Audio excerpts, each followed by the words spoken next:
श्री स्वामी समर्थ. तुम्हा सर्वांचं माझ्या चॅनलमध्ये मनापासून स्वागत आहे. तर बघा, दीपावली हा काळ माता लक्ष्मीच्या सेवेचा अतिउच्च मानला जातो. या वर्षी 1 नोव्हेंबर रोजी लक्ष्मी पूजन आपल्याला करायचे आहे. मग आता लक्ष्मीची सेवा कधी सुरू करायची? माता लक्ष्मीची सेवा सुरू करायची म्हणजेच अष्टमीला. आपल्याला अष्टमीपासनं माता लक्ष्मीची अतिउच्च कोटीची सेवा करायची आहे. ते म्हणजेच आपल्याला 24 तारखेपासनं येत्या गुरुवारपासनं 24 ऑक्टोबर 2024 पासनं आपल्याला ही सेवा जी आहे ती सुरू करायची आहे. या दिवसापासनं आपल्याला दीपावलीपर्यंत, लक्ष्मी पूजनाच्या दिवसापर्यंत ही अतिउच्च कोटीची लक्ष्मी मातेची सेवा करायची आहे. आता ही कशा पद्धतीने करायची आहे, मंत्र स्तोत्र कोणते म्हणायचे आहे, याबद्दलची संपूर्ण माहिती मी तुम्हाला आजच्या व्हिडिओमध्ये सांगणार आहे. व्हिडिओ पूर्ण बघा जेणेकरून तुम्हाला संपूर्ण माहिती मिळेल. जर तुम्ही चॅनलवर नवीन असाल तर चॅनलला सबस्क्राईब करायला मात्र विसरू नका आणि व्हिडिओला लाईक करायला मात्र विसरू नका. तर बघा, योगायोग या वर्षी कालाष्टमी जे आहे ते गुरुवारी आलेले आहे आणि त्याचबरोबर या दिवशी गुरुपुष्यामृत योग सुद्धा आहे.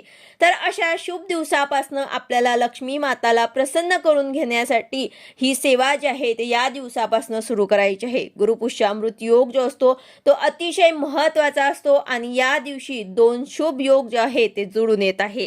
तर अशा या शुभ दिवसापासून आपल्याला ही सेवा जी आहे ते सुरू करायची आहे. तर बघा, ही जी सेवा आहे, ही सेवा केल्यानंतर अलक्ष्मी आपल्या घरातून निवारण होत असते आणि माता लक्ष्मी आपल्या घरामध्ये प्रवेश करत असते.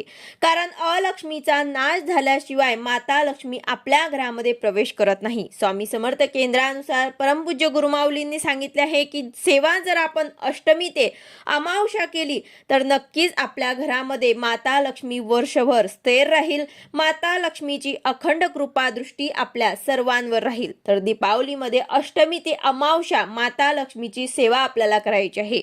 तर बघा, या सेवेसाठी जे काही साहित्य आपल्याला लागणार आहे ते सुद्धा आपल्याला केंद्रामध्ये मिळून जाईल. त्याचबरोबर जर तुम्हाला केंद्रामधनं आणणं शक्य नसेल तर तुम्हाला बाहेर सुद्धा मिळून जाईल.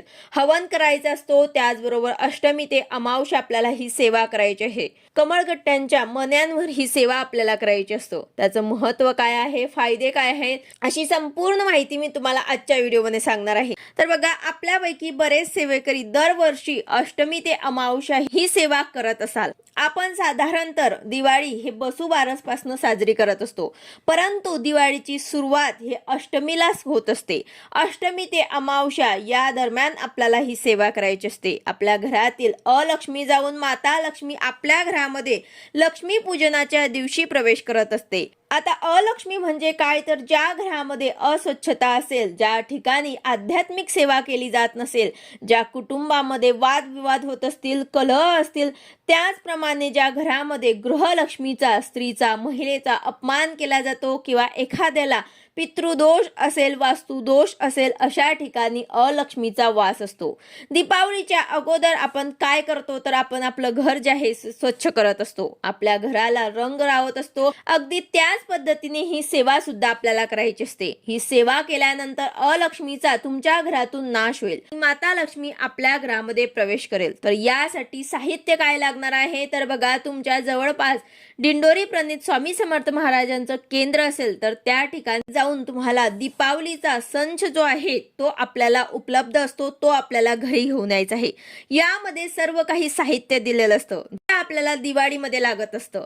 तर ही सेवा करण्यासाठी तुम्हाला दीपावली संच जो आहे तो तुम्हाला केंद्रामध्ये मिळून जाईल. आता या सेवेसाठी महत्त्वाचं फक्त म्हणजे आपल्याला 3 वस्तू लागणार आहे. जर तुम्हाला हा बॉक्स, दीपावली संचचा जो बॉक्स असतो तो जर तुम्हाला नाही मिळाला तर यासाठी फक्त आपल्याला 3 वस्तू लागत असतात. ते तुम्ही बाहेरून सुद्धा आणू शकतात.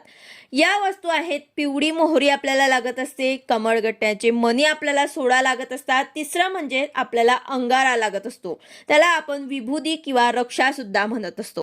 आपण आपल्या घरामध्ये, देवघरामध्ये स्वामींसमोर जी काही अगरबत्ती लावतो तिची रक्षा जी आहे ते सुद्धा आपण घेऊ शकतो. किंवा स्वामींचं मंदिर असेल, तुमच्या जवळपास केंद्र असेल तिथून जर तुम्हाला यज्ञाची विभूती किंवा त्या ठिकाणी जे रक्षा असते ते आणणं जर शक्य असेल तर ते सुद्धा तुम्ही आणू शकतात। त्याचबरोबर कमळगट्ट्यांचे मणी आणि पिवळी मोहरी हे आपल्याला पूजेच्या दुकानामध्ये सुद्धा मिळून जातील। आता आपण बघूया की ही सेवा कशी करायची। तर ही सेवा आपल्याला 24 तारखेपासून ह्या सेवेला सुरुवात करायची आहे। 24 ऑक्टोबर 2024 ते 31 ऑक्टोबर पर्यंत मी पूजनापर्यंत आपल्याला ही सेवा करायची आहे। ही सेवा आपल्याला संध्याकाळी करायची आहे, म्हणजे दररोज आपल्याला ही सेवा संध्याकाळी करायची आहे। आता अष्टमीच्या दिवशी पहिल्या दिवशी आपल्याला आपल्या कुलदेवीच्या टाकावर ते श्री सुक्ताने अभिषेक करून त्यानंतर कुलदेवीच्या टाकावर कुंकुमार्चन करायचं आहे। म्हणजे नवार्मण मंत्र तुम्ही 108 वेळा म्हणा किंवा मग श्री सुक्त म्हणा, त्याने तुम्हाला अभिषेक करून कुंकुमार्चन करायचं आहे। कुंकुमार्चन करताना आपल्याला 5ही बोटांनी कुंकू जे आहे त्या आपल्या कुलदेवीच्या टाकावरती व्हायचं असतं। कुंकुमार्चन आपल्याला करून घ्यायचं आहे। त्यानंतर स्वामींच्या मूर्तीला सुद्धा अभिषेक करायचा आहे। पुरुष सुक्त श्री सुक्ताने अभिषेक करायचा आहे। आणि या दिवशी बघा गुरुवार सुद्धा आहे, गुरुपुष्यामृत योग सुद्धा आहे, तर अतिशय महत्त्वाचा दिवस असल्यामुळे आपल्याला हे सर्व सेवा करायचं आहे। हे सर्व सेवा आपल्याला अष्टमीच्या दिवशी म्हणजे 24 तारखेला करायचे आहे। फक्त आपल्याला पहिल्या दिवशी हे सर्व सेवा करायचे आहे, सकाळी करायचे आहे। त्यानंतर संध्याकाळी जे काही सेवा मी तुम्हाला सांगणार आहे ते आपल्याला संध्याकाळी करायचं आहे।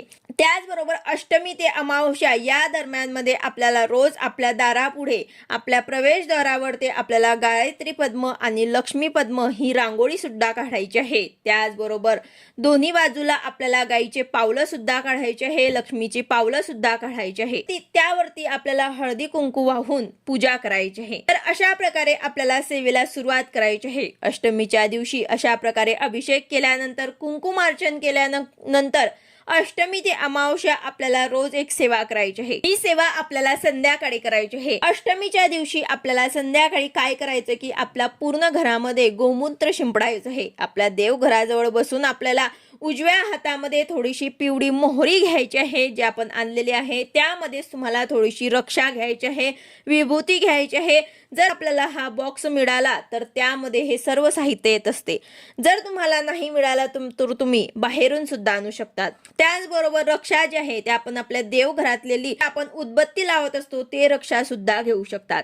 तर हे दोनही वस्तू आपल्याला आपल्या उजव्या हातामध्ये घ्यायचे आहे। त्यावरती आपल्याला वल्गा सुक्त अथर्व वेदोक्त वल्गा सुक्त 11 वेळा म्हणायचं आहे। काल भैरवाष्टक 11 वेळा म्हणायचं आहे। श्री स्वामी समर्थ या मंत्राची एक माळ आपल्याला जप करायची आहे। हे सर्व मंत्र स्तोत्र तुम्हाला नित्य सेवेच्या ग्रंथामध्ये मिळून जातील। हे सर्व सेवा झाल्यानंतर ही रक्षा आणि पिवळी मोहरी जी आहे हे अभिमंत्रित झाल्यानंतर हे आपल्या घरामध्ये सर्वत्र टाकून द्यायचे आहे। असं आपल्याला रोज करायचं आहे। संध्याकाळी आपल्याला असं रोज करायचं आहे। लक्ष्मी पूजनापर्यंत असं केल्याने अलक्ष्मी घरातून निघून जाते आणि माता लक्ष्मी आपल्या घरामध्ये प्रवेश करते। तसेच पिवळ्या मोहरीमुळे वाईट नजर वाईट शक्तींपासून आपल्या घरांचं आपल्या कुटुंबाचं संरक्षण होत असतं। अशा पद्धतीने घरामध्ये पिवळी मोहरी जी आहे आणि रक्षा जी आहे ते टाकल्यानंतर पुन्हा देवघरात आपल्याला जाऊन बसायचं आहे। शुद्ध तुपाचा दिवा लावायचा आहे। असे झाल्यानंतर आपल्याला जे आहे कमळगठ्ठ्याचे मणी आपण सोडा घेतलेले आहे त्यामधनं तुम्हाला 2 मणी घ्यायचे आहे। ही सेवा आपल्याला 8 दिवस करायची असते, म्हणून आपल्याला 2-2 मणी घ्यायचे असतात। म्हणजे 8 दिवसामध्ये आपल्याला 16 मणींवर ते आपल्याला ही सेवा करायची असते। तर आपल्याला 16 मणींपैकी आपल्याला 2 कमळगट्ट्याचे मणी आपल्या उजव्या हातात घेऊन त्यावर आपल्याला सेवा करायची आहे। आपल्याला षोडशी मंत्र आपल्याला 16 वेळा म्हणायचा आहे। एक माळ श्री स्वामी समर्थ या मंत्राची म्हणायची आहे। त्यानंतर कमलात्मक मंत्र एक माळ म्हणायचा आहे। हा मंत्र तुम्हाला कमळगट्ट्याच्या मण्यांवर म्हणायचा आहे। म्हणजे उजव्या हातात हे मणी घेऊन षोडशी मंत्र श्री स्वामी समर्थ आणि कमलात्मक मंत्र या 3 मंत्रांचं पठण आपल्याला करायचं आहे। हे झाल्यानंतर जे 2 मणी आपण घेतलेले आहे आपल्या हातामध्ये ते आपल्याला एखाद्या डबीत मध्ये ठेवायचे आहे। रोज आपल्याला ही सेवा अशीच संध्याकाळी करायची आहे। पिवळी मोहरी आणि कमळगट्ट्यांच्या मण्यांवरची ही सेवा संध्याकाळी करून ते 2-2 मणी जे आहे ते आपल्याला लक्ष्मी पूजनाच्या दिवसापर्यंत जपून ठेवायचे आहे आणि जमा करायचे आहे। पद्धतीने आपल्या घरामध्ये आपल्याला गोमूत्र शिंपडायचं आहे, पिवळ्या मोहरीवरती सेवा करायची आहे, मोहरी घरामध्ये सर्वत्र टाकायची आहे। त्यानंतर 2 कमळगट्ट्या मणींवरती आपल्याला याच पद्धतीने सेवा करायची आहे। अमावस्येच्या दिवशी आपल्याला सकाळी आपल्याला कमळगट्ट्यांच्या मण्यांवर हवन करायचं असतो। या मणी जे आहे ते आपल्याला हवनामध्ये टाकायचे असतात। त्यासाठी आपल्याला अगोदरच हे शुद्ध गाईच्या तुपामध्ये बुडवून घ्यायचे आहे। हवन करण्यासाठी आपल्याला एक छोटासा कुंड लागत असतो, नसेल तर तुम्ही एखादं छोटंसं भांड किंवा मातीचं कुंडी सुद्धा घेतली त्यामध्ये सुद्धा तुम्ही करू शकतात। आपल्याला हवन करायचं आहे, वरती आपल्याला हवन करायचं आहे, त्या जागेची आपल्याला पूजा करायची आहे। देवघराजवळ बसून तुम्हाला ही सेवा करणं शक्य असेल तर आवर्जून तिथे करा। हवन कुंड ठेवायचं आहे, हवन कुंडाची सुद्धा आपल्याला पूजा करायची आहे। हवनासाठी शक्यतो गौरीचा वापर करायचा आहे किंवा मग समिधा वापरायची आहे। कापूर, फुलवात हे सुद्धा आपण टाकू शकतात। हवन कुंड आपल्याला प्रज्वलित करायचं आहे। यानंतर श्री स्वामी समर्थ या मंत्राचं आपल्याला 11 वेळा पठण करत आपल्याला तूप जे आहे ते हवनामध्ये टाकायचं आहे। त्यानंतर गायत्री मंत्र 24 वेळा म्हणत सुद्धा आपल्याला शुद्ध तुपाची आहुती हवनामध्ये द्यायची आहे। यानंतर 16 वेळा नवार्मर मंत्र म्हणून सुद्धा आपल्याला तुपाची आहुती द्यायची आहे। चमच्यामध्ये किंवा पडीमध्ये तुम्हाला शुद्ध गाईचे तूप थोडं थोडं घ्यायचं आहे आणि हे मंत्र म्हणत तुम्हाला तुपाची आहुती द्यायची आहे। अशा प्रकारे 3 मंत्रांचा स्वाहाकार केल्यानंतर आपण जे कमळगठ्ठ्यांच्या मणींवरती आपण 8 दिवस झाले सेवा करत आहेत ते मणी आपल्याला शुद्ध गाईच्या तुपामध्ये आपण जे टाकलेले आहेत त्यांचे आपल्याला आता हवन करायचं असतं। तर हे मणी आपण भिजत ठेवलेले आहेत, तर त्यानंतर ते एक एक मणी आपल्याला चमच्यामध्ये घ्यायचे आहे, पडीमध्ये घ्यायचे आहे आणि हे एक मणी आपल्याला टाकत कमलात्मक मंत्राचा 1 वेळा जप करायचा आहे। म्हणजे एक मणी घ्यायचा आहे, 1 वेळा कमलात्मक मंत्र म्हणायचा आहे आणि तो मणी आपल्याला हवनामध्ये टाकायचा आहे। असं आपल्याला 16 वेळा कमलात्मक मंत्र जप करायचा आहे। प्रत्येक वेळा कमळगट्ट्याच्या मण्यांचा हवन आपल्याला करायचं आहे। 16 मण्यांचं हवन करायचं आहे।